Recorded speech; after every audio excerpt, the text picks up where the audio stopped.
Éric Besson, ministre de l'Immigration et de l'Intégration et de l'Identité nationale, est notre invité. Merci Éric Besson d'être avec nous. Il y a une affaire Woerth-Bettencourt en ce moment. L'Assemblée nationale était particulièrement agitée hier. Nicolas Sarkozy a reçu les députés. Il annonce un remaniement ministériel. Il dit qu'il en a assez du comportement de certains ministres. Ça tangue dans le gouvernement ? Il dit, le président de la République, ce sont des propos qui sont rapportés d'une rencontre privée avec des députés. Donc moi, je ne sais pas ce qu'il a dit ou ce qu'il aurait dit. L'hypothèse d'un remaniement à l'automne ne surprendrait personne compte tenu du calendrier. Oui, mais un remaniement sanction contre le comportement de certains ministres ? Je ne sais pas. C'est la décision du président de la République et du Premier ministre. Il avait dit en campagne qu'il voulait une République exemplaire. Il se peut qu'il ait été agacé ou choqué par tel ou tel comportement. Ça n'est pas à moi d'en juger. Mais il parle de cigares, il parle de critiques de certains hôtels. On pense évidemment à Ramayan, on pense à Alain Joyandet, on pense à Christian Blanc.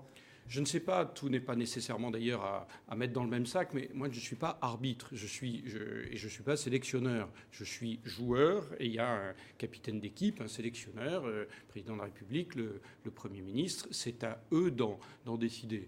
Moi je suis membre d'un gouvernement et je suis par définition solidaire de ceux dont je porte le maillot. On porte le même maillot. Mais voilà. Pourquoi un remaniement dans le contexte aujourd'hui ? Pourquoi annoncer un remaniement, Éric Besson ?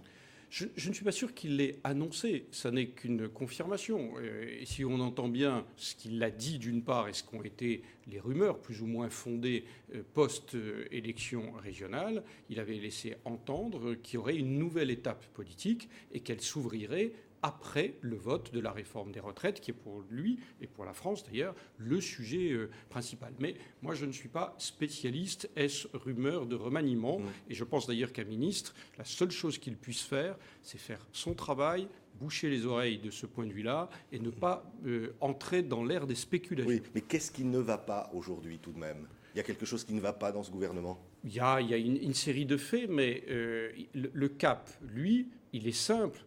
Bien gérer la sortie de crise. Il y a des indices qui montrent que les Français vont sortir, sont en train de sortir, la France est en train de sortir de la crise, et je crois que c'est ce qui préoccupe le plus nos concitoyens. Et deuxièmement, nous avons sur la table, en ce moment même, une réforme majeure, la réforme des retraites. Elle est simple et claire. Est-ce que vous et moi, est-ce que nos enfants pourront avoir un système de retraite par répartition ? Il y a l'essentiel, ce que je viens de citer, le G20, avec les projets de réforme du système monétaire international. Tout ça, c'est l'essentiel. Et il y a l'écume.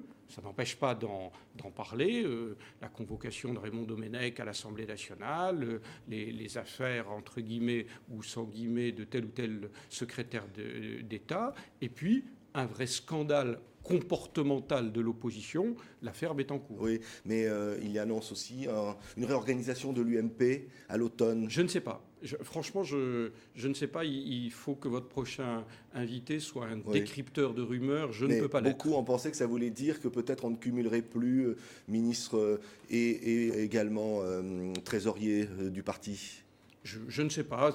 Je ne crois pas qu'il y ait un problème en soi, surtout compte tenu de la personnalité. Éric Woerth est un homme scrupuleux, profondément honnête. Et je note d'ailleurs que personne ne lui reproche quoi que ce soit entre le ministère du Budget et la fonction qu'il a exercée, d'ailleurs dans son poste précédent. On en parle aujourd'hui alors qu'il est ministre du Travail, mais sur le poste précédent et pas sur l'actuel. Et je veux vous dire de ce point de vue-là combien je trouve honteuse la chasse à l'homme, parce qu'il faut appeler les choses par leur nom, c'est la chasse à l'homme. Vous avez vu encore la séance de questions d'actualité hier, elle est hallucinante. L'espèce de hargne, presque de haine qui suinte d'un certain nombre d'orateurs du groupe socialiste qui posent leurs questions, c'est invraisemblable. Ça fait physiquement froid dans le dos. On a le droit en démocratie de poser des questions, même d'être incisif.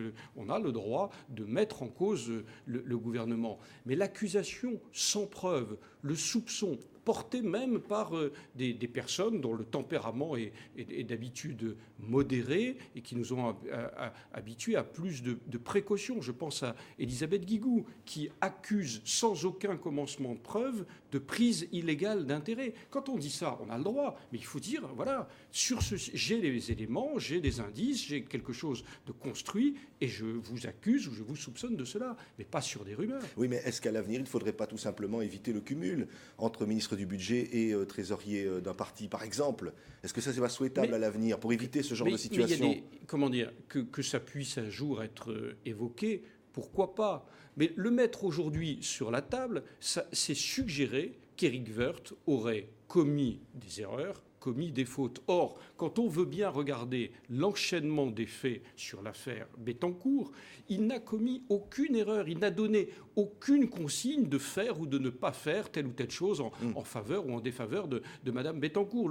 Le directeur des finances publiques s'est exprimé très clairement, il a donné toute la procédure, tous les éléments. Quiconque de bonne foi veut entrer dans le dossier peut le faire. Et ça va être d'ailleurs le cas, puisque maintenant, le ministre du Budget, François Baroin, a diligenté, vous savez, une enquête de l'Inspection générale des finances. On en connaît déjà le résultat, alors? Pas nécessairement, puisque là, il a promis un document qui serait mis sur la place publique d'ici une dizaine de jours. Donc, délai très court. On ne peut pas dire c'est repoussé au calendrier grec, c'est une façon de repousser les échéances.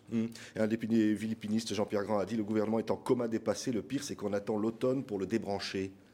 Oui, vous savez, ce genre de formule, si je n'étais pas membre de l'exécutif, je pourrais retourner le compliment à Jean-Pierre Grand. Il faut laisser Jean-Pierre Grand, c'est devenu le sniper de la majorité. Dès qu'il peut dire une bêtise du type de celle-là, il l'a dit, c'est pas grave. Mais 26% seulement d'opinion favorable pour Nicolas Sarkozy aujourd'hui.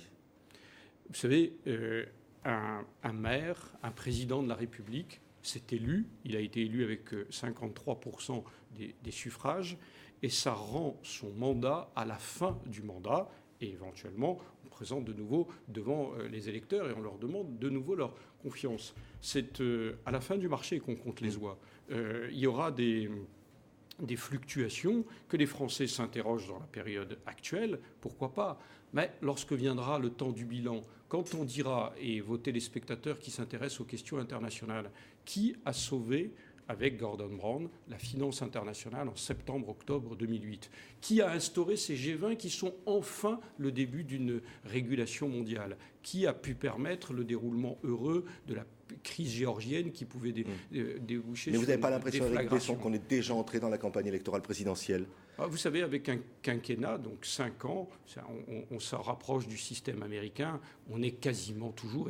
Et la politique moderne, avec site Internet, chaîne d'information en continu, etc., c'est une espèce de campagne électorale permanente. Ça n'empêche pas, ça ne doit pas empêcher le gouvernement, une majorité, de mener les réformes promises, mais je ne crois plus qu'il y ait césure entre les phases de gestion et puis ensuite on entre dans la campagne. C'est une campagne permanente, accélérée, et là je ne fais pas grief, par le fait que la surenchère entre socialistes qui est préparatoire à la désignation du candidat ou de la candidate à l'élection présidentielle accentue cette dimension. Dans les déclarations tonitruante et grossière de Ségolène Royal avant-hier sur le plateau de TF1, il y a, au-delà d'Éric Woerth, il y a la surenchère pour la désignation à la candidature.